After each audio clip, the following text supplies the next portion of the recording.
Ce matin, nous allons parler des barrières, les barrières spirituelles. Comprendre et vaincre les obstacles invisibles. Est-ce que vous êtes là avec moi? Les barrières spirituelles, comprendre et vaincre les obstacles invisibles. Vous savez que dans la vie chrétienne, des fois nous ressentons des freins.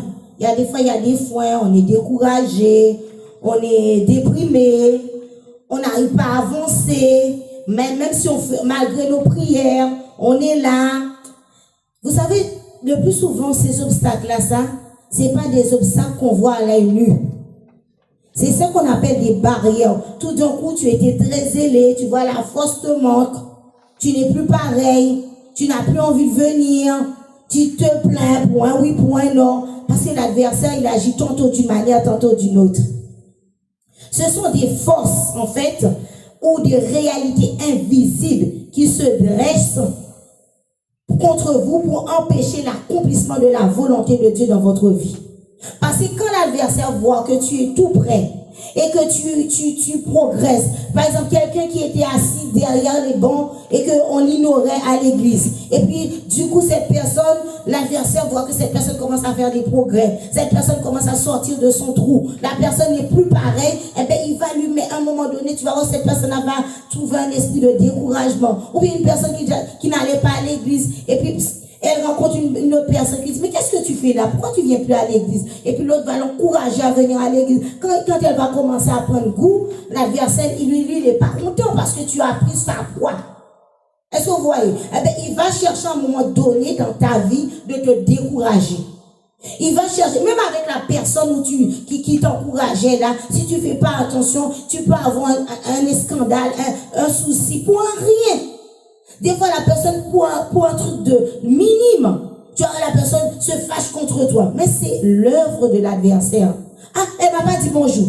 Des fois, tu peux être dans ta pensée là, tu vois pas la personne, ou bien tu oublies, ou bien tu es aigri par rapport à une situation. L'adversaire va mettre la zizanie. C'est pour empêcher, parce qu'il sait, il a déjà remarqué, toi là, Dieu a un grand plan pour toi. Il le sait. Mais il va mettre des barrières. Alors, Jean 10, verset 10 nous dit, le voleur ne vient que pour dérober, égorger et détruire. Moi, je suis venu afin que des brebis aient la vie et qu'elle les ait en abondance. Qu'est-ce que l'adversaire fait? Il vient t'arracher ta bénédiction. Il vient t'arracher ton confort. Il vient t'arracher ta joie. Il vient t'arracher ta paix. Il vient t'arracher ton bonheur. C'est ça en fait. Quand il vient, il voit que tu es trop bien. Alors il va chercher à mettre la zizanie. Mais Jésus, il est venu pour te donner la paix. Il est venu pour te donner la joie. Il est venu pour changer ta situation. Il est venu pour te donner la vie en abondance. L'autre, il va te donner quelque chose, mais ce sera provisoire. Combien de gens qui ont fait des engagements, ils ont été riches, ils ont eu ce qu'ils voulaient, mais c'était que pour un petit temps. Mais Dieu, quand il te donne la paix, il te donne la paix à tout jamais. Il te donne la joie. Qu'est-ce que c'est qu'une barrière spirituelle? Une barrière spirituelle, est un obstacle d'ordre spirituel, psychologique ou émotionnel, souvent utilisé par l'ennemi pour ralentir ou retarder notre bénédiction, comme disait le pasteur Pierre ce matin. Quand tu pêches, ta bénédiction se trouve retardée. Eh bien, c'est ça, il vient ralentir ou retarder une bénédiction, détourner ton appel. Parce que des fois, tu as un appel, soit à servir Dieu dans un ministère. Eh bien, il va détourner ton appel, te faire perdre le courage ou la foi. Maintenir une personne dans la stagnation, c'est-à-dire ou dans la confusion. Tu es stagné tout le temps, tu n'avances pas. Tu essayes, mais tu n'avances pas. Parce qu'il ne veut pas que tu progresses. Elle nous empêche de devenir la personne que Dieu désire que nous soyons. C'est ça les barrières. Elles t'empêchent, elles te retiennent. Elles nous empêchent d'avoir la paix et la joie. Elles nous tiennent en captivité. Malgré vos efforts, malgré nos efforts, certains semblent coincés. On est coincé dans un cycle. On lutte sans avancer vers la liberté ou la victoire. Tu es là, tu es enchaîné. Tu vois, des fois, c'est comme si tu es pesé. Quand tu sens que quelqu'un te pèse, tu as un fardeau que tu portes sur ton dos constamment. Même si on te donne un stop dans la voiture, mais ton fardeau est tout le temps sur ton dos. Tu es dans l'église, en tête dans la prière, mais quand tu quittes la salle, tu reprends ton fardeau, tu le déposes sur ton dos et tu repars avec toi. Tu viens à l'église, tu dis, mais bien aimé, aide-moi à prier pour telle situation. L'église a intercédé pour toi, l'église a prié pour toi, mais tu ramasses tes affaires en sortant de l'église, tu repars avec. Tu reviens la semaine prochaine avec le même fardeau. Tu reviens le mois prochain avec le même fardeau parce que l'adversaire te retient. Et toi-même, tu n'arrives pas à comprendre parce que c'est invisible. Elles peuvent apparaître dans des différents domaines dans notre vie. Dans nos pensées. Là, la pensée, là, l'adversaire, elle utilise beaucoup notre pensée. Tu peux être dans la salle, là, tes pensées sont ailleurs. Tu penses à des choses, tu penses à ci, tu penses à la soeur qui m'avait fait ci, le frère qui m'avait fait ci, mon enfant un truc qui s'est passé dans ton mariage il y a 20 ans. Tu vois, ça revient pendant que tu es en prière là. Pendant que tu es là pour adorer Dieu, il y a une pensée bizarre qui arrive dans ta tête. Il y a des émotions. Des fois, on est tellement émotif. Et là, on n'arrive pas. La chose est tellement dure, on explose. Nos relations, dans notre façon, dans nos santé. Des fois, tu es tout le temps malade. Est-ce que c'est normal ça, que tu sois tout le temps malade? Alors que tu dis, je suis l'enfant d'un grand Dieu, enfant d'un grand Dieu, tout le temps malade. Mais à un moment donné, il faut dire stop à la maladie. Moi, j'ai un témoignage. J'étais sous le groupe de jeunes, je priais. J'avais un abcès. L'abcès a grossi le dimanche là, quand vous me voyez là. J'étais sous la ligne avec vous. J'ai dit à une soeur, je souffre. Elle me dit, Marie, appelle les jeunes. Dis-leur qu'on arrête la prière. J'ai dit non, j'ai donné rendez-vous, je vais continuer. Je prie pour eux, moi je souffre. Je fais des grimaces. Tellement la douleur, le truc a gonflé. Comme pasteur Pierre n'était pas là, on dit d'appeler le Sami pour moi, parce que j'avais pas de position. Je ne pouvais pas m'asseoir. Oui, Joël, pendant que moi, je vous donnais des sujets de prière, derrière le téléphone, il y avait une personne qui souffrait et qui vous encourageait. Et je priais. Et quand j'ai fini, je pleurais parce que j'avais trop de douleur. Et pendant que je parle avec les enfants étaient témoins, pendant que je parle avec le docteur, l'abcès a éclaté, bon. Et j'avais tellement de sang que j'ai dû rentrer pour me laver. Un jour après, ça coulait toujours. Mais Dieu m'avait délivré. Parce que j'ai pas dit j'annule le service parce que j'avais un abcès. Dieu a vu ma détermination. Je ne pouvais pas, quand j'ai dit je vais voir le médecin quand même. Et il m'a dit, madame, vous avez de la chance. Parce qu'il y a des femmes qui n'arrivent même plus à marcher avec ça. Et Dieu a trouvé le moyen de percer l'abcès. C'est ça la foi. Des fois on dit on arrête de travailler parce qu'on a mal. Mais pendant que tu travailles pour Dieu, Dieu travaille pour toi. L'adversaire, il met des barrages. Il va te dire, ah tu as mal à la tête, reste chez toi. Ah tu as mal au bras, reste chez toi. Oh, mais comme disait Pasteur Massoli, les excuses, il y en a, les maladies, il y en a. Mais si chaque fois tu prends la victoire sous quelque chose, chaque fois tu dis non à la maladie, non au problème, tu remportes la victoire. Nos finances, des fois là, tu es là, tu comprends pas, tu travailles. C'est comme si on avait flûté dans tes mains. L'argent, facture à gauche, facture à droite, pour te décourager. Tu vas faire plus d'heures. Parce que bon, plus tu fais des heures, plus tu as des dettes. Plus tu fais des heures, plus tu as des dettes. C'est une façon que l'adversaire utilise. Alors qu'avant, tu avais 300 €, tu vivais avec tes 600 €. Hein. Mais tout d'un coup, tu vois, plus tu travailles, plus tu as des factures. Plus tu as des... Nos marches avec Dieu. Il est là aussi pour nous décourager dans nos marches avec Dieu. C'est ça, les barrières spirituelles. Tu trouves des gens, des paroles blessantes, des gens qui te retardent.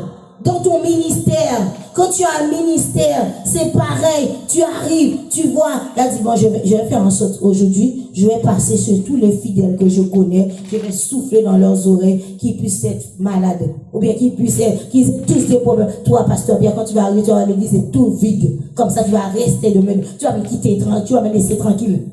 Je passe et je mets des problèmes dans toute leur tête, je les mets en retard, je dis, toi, tu vas t'énerver. C'est tout m'arrive. Et comme ça, tu perds ta bénédiction. Mais c'est un travail qu'il fait pour nous décourager. Parce qu'il sait que son heure est proche. Il va vous mettre des barrières, il y en a. Chaque personne ici présente peut faire l'expérience d'une façon unique. Chacun d'entre nous là a une expérience parmi tous celles que j'ai dites ou je n'ai pas dites. Donc selon son histoire, selon son environnement et selon son appel. Tu as une barrière quelconque. Soit tu es fatigué après le travail, soit c'est les enfants. Tu auras toujours quelque chose selon ta personnalité. Ces barrières agissent comme des forteresses. C'est des forteresses que l'adversaire met. Quand tu vois 2 Corinthiens, est-ce que tu peux prendre avec moi 2 Corinthiens chapitre 10, versets 4 et 5. C'est des forteresses qu'il met. Par exemple, il voit qu'on ait une équipe qui gagne, ne change pas. Mais lui, qu'est-ce qu'il va faire? Il va mettre la division, il va mettre des forteresses, il va attaquer. Voilà ce que la parole de Dieu nous dit. Les armes avec lesquelles que nous combattions ne sont pas charnelles. Excusez-moi. Mais elles sont puissantes. Mais si tu n'es pas au courant, tu ne sais pas comment les utiliser, c'est normal que les adversaires vont te battre. C'est pour ça que nous devons connaître les armes. Elles sont puissantes par la vertu du Dieu qui renverse les forteresses. Nous renversons les raisonnements. C'est ça les pensées là. Et toute hauteur qui se lève contre la connaissance de Dieu. Et nous amenons toute pensée captive à l'obéissance de Christ. L'adversaire utilise beaucoup les pensées. C'est la pensée. Avant de pécher, tu fais quoi? Avant de pécher, on fait quoi? Avant de prendre une décision, on fait quoi? Quand tu dis que tu veux pas venir à l'église, tu n'as pas pensé avant? Hein? Quand tu dis que je ne ferai pas telle chose, ça n'a pas été travaillé là? Tout ce qu'on fait, ça passe par où? Toutes les décisions qu'on prenne, que ça passe par où? Pour venir ici là, vous n'avez pas? Pour venir ici là, vous n'avez pas pensé? Est-ce que vous êtes là avec moi? Parce que vous n'êtes pas levé comme ça et sorti dans la chambre et débarqué dans la l'église. Vous avez pensé depuis hier soir, il faut venir au temple. Il faut que je prépare telle chose. Il faut que je prépare mes habits. Il faut que je prépare ci. Vous êtes là avec moi? Est-ce que si vous êtes là avec moi, dites-moi un amen. Si vous êtes là avec moi, dites-moi un amen. Parce que quand vous dirigez là, vous avez pensé aux gens. Est-ce que je peux venir là et balancer des gens comme ça?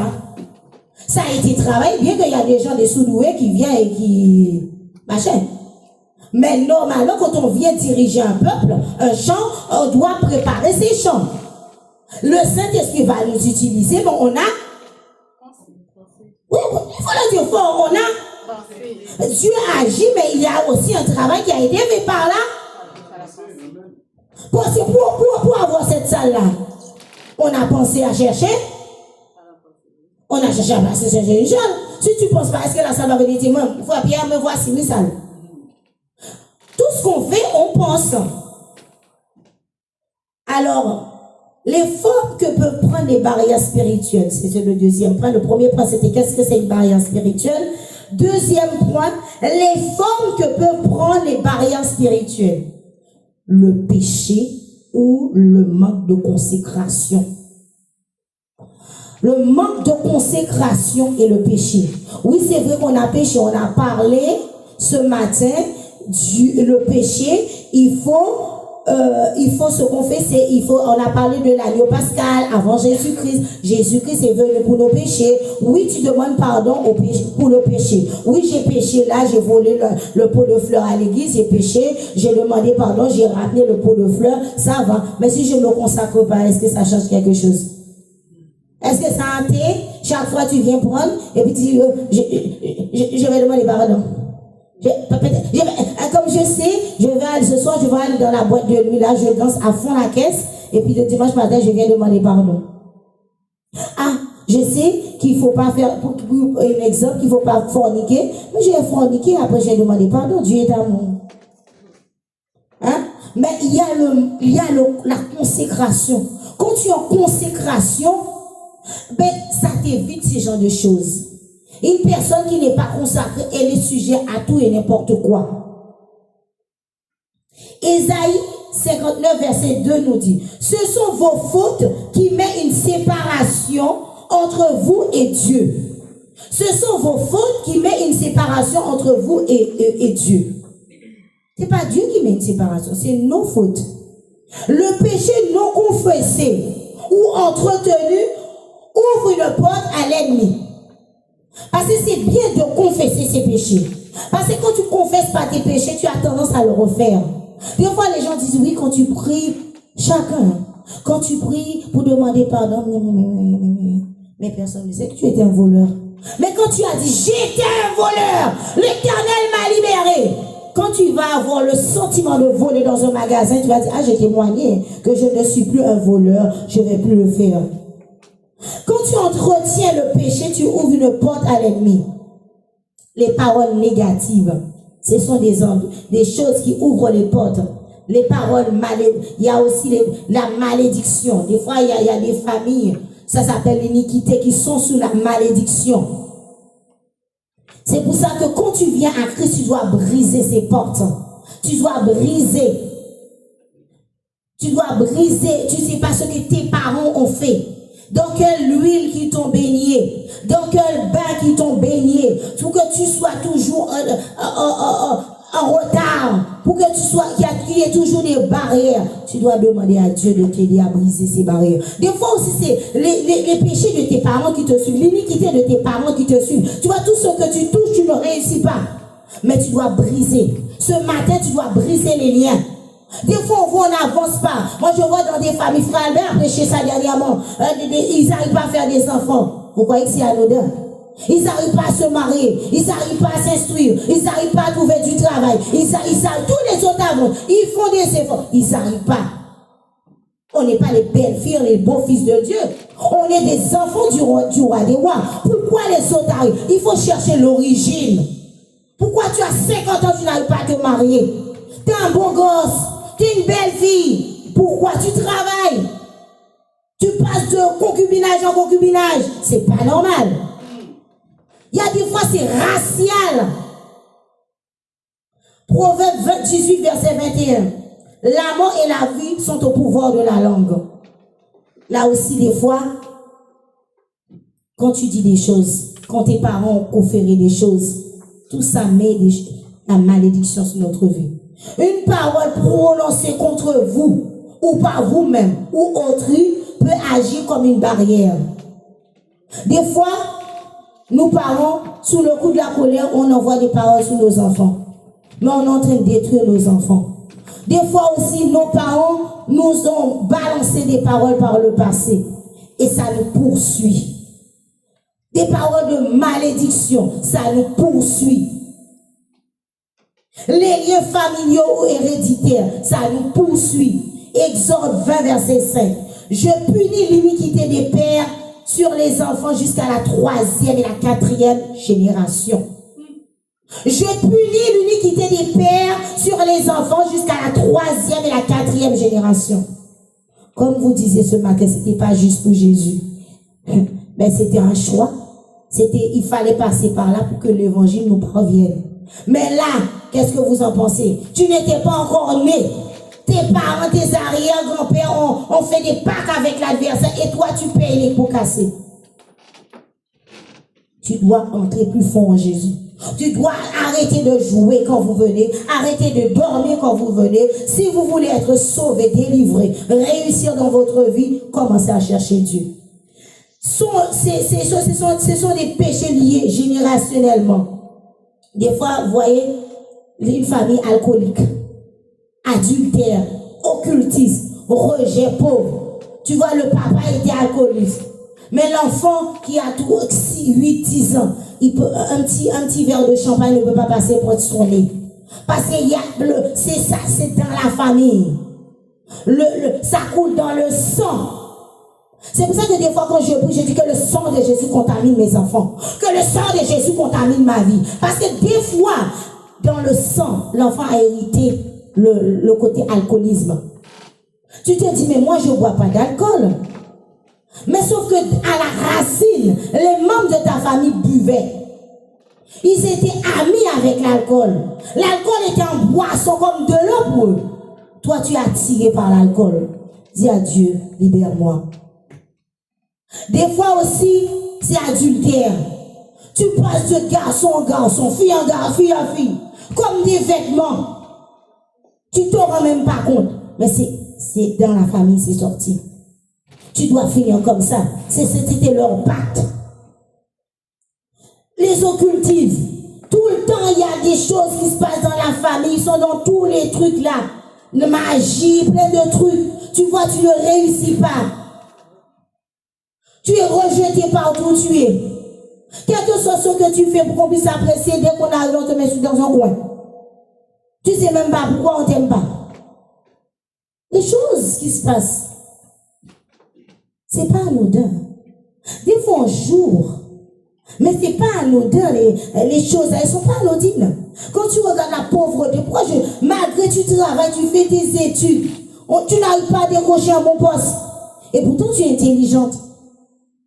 Tu es tout le temps en train de prendre le reste. On est tout le temps en train de mépriser. Tu es là, tu es au travail, tu vois les autres, ils montent en grade. Même ceux qui n'ont même pas de niveau passent devant toi. Ça, c'est loin. Et des exemples, il y en a des tas. Il y a des tas. Ce sont les liens familiaux ou héréditaires que tu as hérités. Certaines barrières sont liées à des héritages spirituels non brisés. Il faut les briser. Sans compter les relations toxiques ou oppressives.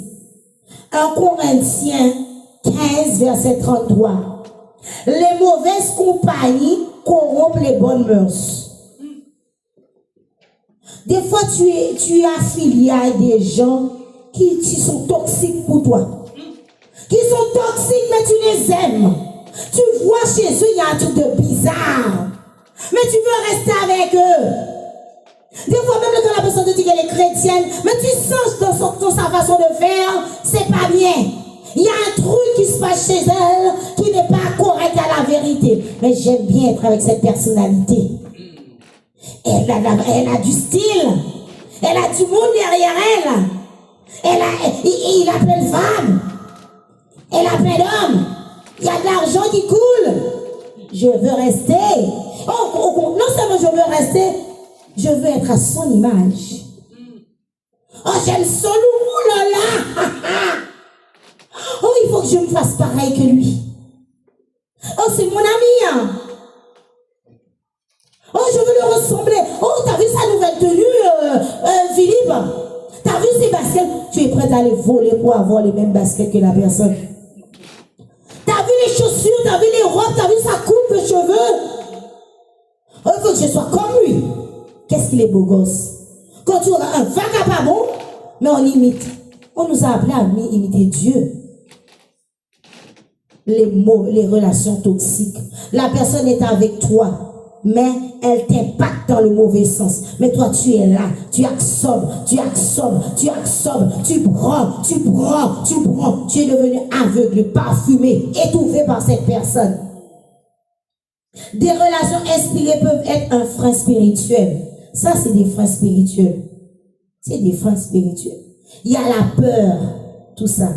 Le doute ou les blessures intérieures non guéries. Des fois, on trimballe les blessures. Et ces blessures nous empêchent d'avancer. Ces blessures sont là à nous rappeler des choses tout le temps. Ah oui, comme j'ai été blessée par telle personne ou dans tel service, je ne veux plus. Au lieu de passer outre, de demander à Dieu de nous guérir. Ah, telle personne m'a blessé, eh bien, je ne veux plus fréquenter, même si c'était pas... C'est Sabine c'est Marie qui t'a blessé, mais Sabine t'appelle pour faire un travail avec elle. Oh, j'ai été blessée par Marie, Sabine, je ne veux plus. Des fois, tu passes à côté de ta bénédiction. Et l'adversaire utilise ça comme barrière pour t'empêcher de rentrer dans ton appel. 2 Timothée 1, verset 7 nous dit, car Dieu ne nous a pas donné un esprit de timidité. Des fois, on arrive, je suis timide. Je suis timide. Quand on te dit, viens faire quelque chose, ouvre ta bouche, parle pour Dieu. Parle pour Dieu. Oh, je ne sais pas parler pour Dieu. Le plus souvent, ils sont timides pour les choses de Dieu. Une blessure émotionnelle non traitée devient un terrain d'attaque. Est-ce que vous avez compris? Une blessure émotionnelle non traitée devient un terrain d'attaque. Moi, j'ai rencontré une jeune fille qui avait été violée. Elle a traîné ça pendant des années dans son mariage. Qu'est-ce que le pauvre mari souffrait? Elle avait été violée, mais elle souffrait. Le monsieur qui s'est marié a beaucoup souffert. Même après leur mariage, ils ont eu des enfants. La dame souffrait jusqu'à ce qu'au jour où Dieu l'a bénie. Mais cette femme-là a souffert. Elle n'arrivait pas à travailler. Quand tu les voyais, elle n'était pas épanouie. Et pourtant, elle avait un mari gentil.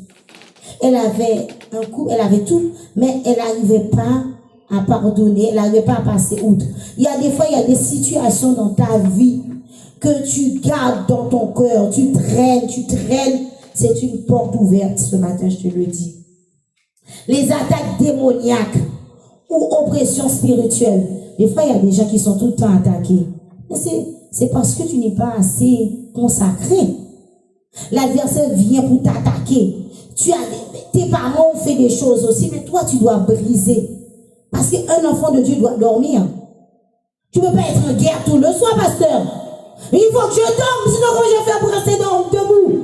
En tout temps, je suis en guerre. La personne te dit, oui, il y a des hommes de nuit, il y a des femmes de nuit.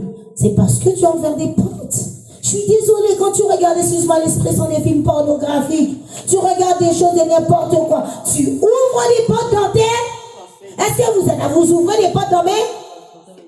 Mais vous regardez vos trucs tous les soirs, des trucs pornographiques. Mais c'est normal que l'homme de nuit te dit, mais voilà, tu m'as cherché, tu m'as trouvé. C'est comme je regardais le témoignage d'une jeune fille. Ses pensées étaient impures. Parce qu'elle passait pas à l'acte. Mais elle avait des copains et tous les soirs, elle imaginait qu'elle faisait des choses. C'est des choses. Mais c'est normal que l'homme de nuit te dise, mais rends-moi ce que tu as. Ces gens-là sont toujours des attaques. Puisque tu le cherches dans tes pensées, il vient. Et puis il s'abuse de toi, il te tourmente, et puis tu te plains. Brise les pensées impures. Éphésiens 6:12. Nous n'avons pas à lutter contre la chair, mais contre les dominations de ce siècle. Certaines barrières viennent directement par l'action du diable aussi. Même quand tu fais des efforts, il vient quand même mettre des barrières. Alors, ne va pas chercher. Même quand tu fais, il vient, même quand tu fais pas, il vient te ramener. Alors, pourquoi devons-nous chercher? Et bien aimé, nous allons passer au troisième point. Comment discerner la présence d'une barrière spirituelle? Voici quelques signes. Alors, voilà quelques signes. En fait, voilà. Non, excusez-moi. Pardon. Comment vaincre les barrières spirituelles? Je veux dire, revenir à Dieu dans la repentance. Psaume 51 que vous connaissez tous. Il faut se répandre pour être restauré, pour avoir un cœur pur. C'est briser les alliances anciennes et renoncer aux paroles mauvaises. Galates 3, verset 13. Dieu nous a rachetés de la malédiction de la loi. Christ nous a rachetés. Par la prière et la proclamation de la parole, brise toute parole contraire. Parce que quand quelqu'un te dit quelque chose, je brise au nom de Jésus. Je brise. Quand quelqu'un dit quelque chose sur toi, tu le brises tout de suite. Tu ne le reçois pas.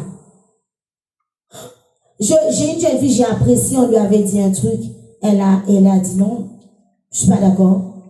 Des fois on dit, ah, toi t'es un petit voleur. Tu dis ça à ton enfant. Oh petit voleur, viens là. C'est pas des mots qu'on dit à ses enfants. Même si c'est en rigolant, tu dois briser ces paroles. Engager une vie de prière et de jeûne. Matthieu 17, verset 21. Ce genre de démons ne sortent que par la prière et par le jeûne. Le jeûne donne la force spirituelle pour vaincre les résistances. Quand on est des chrétiens, on n'aime pas jeûner, on ne peut pas briser les barrières. Ce n'est pas les prières de 30 minutes qui vont briser les barrières. C'est des temps de jeûne. Et oui, c'est des temps de jeûne. Quand tu as constaté, parce que des fois tu n'as pas constaté, mais quand tu commences tu as fait un état des lieux, tu as constaté l'origine des barrières, tu dois te mettre en jeûne. Parce que c'est toi qui dois aller. Et tu dois faire l'appel à l'aide spirituelle qui est le Saint-Esprit. C'est vrai qu'il y a le pasteur, il y a les intercesseurs, mais tu as besoin du Saint-Esprit pour briser l'aide, pour briser, les barrières, pour briser toute chaîne, proclamer la vérité de Dieu et les promesses bibliques. Josué 1, que ce livre de la loi, vous êtes là avec moi? Amen. Que ce livre de la loi ne s'éloigne, méditez-la. Ah oui. Ça, c'est ce qu'on devait faire. La parole est une arme puissante contre les mensonges de l'ennemi. Et changer de mentalité. Changer ton mentalité. Des fois, on garde la même mentalité. Tu ne peux pas briser des barrières parce que l'ennemi utilise cette mentalité aussi. Changer de mentalité si tu veux progresser, si tu veux briser les barrières. Parce que des fois, c'est ton mental là, c'est ta mentalité qui fait que tu restes toujours en arrière. Parce que pour toi, tu veux que ce soit comme ça. Mais l'adversaire a une porte ouverte. Changer de mentalité et renouvelle ton intelligence. Changer de mentalité et renouvelle ton intelligence. Romains 12, verset 2 nous dit, ne vous conformez pas au siècle présent. Le combat spirituel passe aussi par le renouvellement des pensées. Le combat spirituel passe par le renouvellement des pensées. Parce que comme j'ai dit, c'est les pensées qui nous entraînent. Nous devons changer de comportement, nous devons changer de pensée. Nous devons laisser le Saint-Esprit nous renouveler notre intelligence. Laissez le Saint-Esprit te trouver. Alors pour conclure, je vous invite à la victoire. Les barrières spirituelles ne sont pas une fatalité. Elles sont appelées à la vigilance, à la croissance et à la maturité spirituelle. Ça t'appelle à la vigilance. C'est pas parce que tu as une barrière que tu penses que tu vas régresser. À une croissance et à la maturité. Moi, je me sers de mes barrières pour évoluer. Je me sers de mes attaques pour évoluer spirituellement. Chaque barrière surmontée devient un témoignage. Est-ce que vous êtes d'accord avec moi? Chaque fois que tu surmontes, tu passes une barrière. Par exemple, tu faisais des cas et que tu passes outre et que tu guéris, que tu as été guéri, délivré, ça te fera un sujet de témoignage.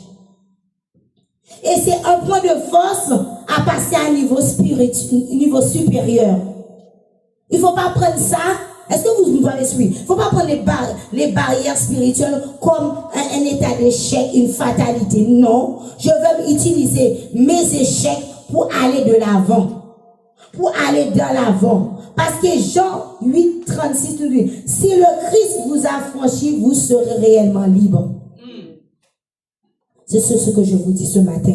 Pendant que Rodine va approcher, moi j'avais prévu quelques prières de brisement. Quelques prières de brisement. Parce que des fois, on ne se rend pas compte, on est là, on fait des prières monotones, on fait des prières. Moi j'ai prévu quelques prières pour briser les barrières. Et il y a Rodine qui va chanter avec nous. Il y a une puissance dans le nom de Jésus pour briser les chaînes. Parce qu'il n'y a pas de chaîne que Dieu ne peut briser. Je ne connais pas ta situation. Moi, c'est pas ça que je ne viens pas te pointer du doigt, de te juger sur que tu as telle barrière. Moi-même, j'ai mes propres barrières. Ce matin, nous allons nous unir pour briser nos barrières. Pour briser, parce que nous sommes appelés à avancer. Nous ne sommes pas appelés à stagner. Nous ne sommes pas appelés à faire du surplace. Nous sommes appelés à vaincre. Peut-être qu'il y a quelque chose qui s'est passé dans ta famille qui fait que tu souffres. Ce matin, mets-toi en position pour briser cette barrière. À toi. Il y a une puissance dans le nom de Jésus. Il y a une puissance dans le nom de Jésus. Il y a une puissance dans le nom de Jésus. Pour briser les chaînes, pour briser les chaînes, pour briser les chaînes, pour briser les chaînes, pour briser les chaînes, pour briser les chaînes. Il y a une puissance dans le nom de Jésus. Il y a une puissance dans le nom de Jésus. Pour briser les chaînes, pour briser les chaînes, pour briser les chaînes. Briser les chaînes, pour briser les chaînes, pour briser les chaînes. Alors, ce matin, tu vas demander pardon à Dieu pour toutes les portes que toi-même, avant de faire les prières de brisement, tu vas faire une prière de confession, une prière de pardon pour demander à Dieu pour toutes les portes que tu as ouvertes involontairement ou volontairement. Je t'invite à faire cette prière. Père éternel, c'est vrai que des fois, mon Dieu, nous ne savons pas, mon Dieu, combien de portes nous avons ouvertes par mégarde, combien de choses que nous avons fait, nous avons dit mauvaises paroles, combien de choses que nous avons héritées. Oh Seigneur, ce matin, ton peuple vient devant ta face. Ton peuple te demande pardon.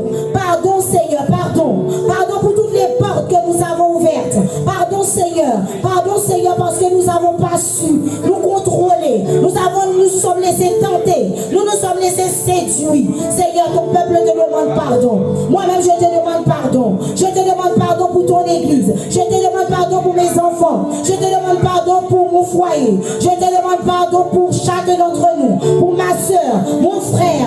Oh Seigneur, mon Dieu, pardon, pardon. Seigneur, entends nos cris en ce matin. Entends nos cris, Seigneur. Entends nos cris, Seigneur. Pardonne-nous. Pardonne-nous de nos fautes. Pardonne-nous, Seigneur, mon Dieu. Parce que nous avons été rebelles. Parce que nous nous sommes laissés emporter par nos pensées. Oh Seigneur, par nos addictions. Mais Seigneur, en ce matin, viens tout nous toucher. Viens nous toucher. Viens nous toucher, mon Dieu. Viens nous toucher en ce matin. Viens nous toucher au nom puissant de Jésus. Viens nous toucher au nom de Jésus. Alléluia.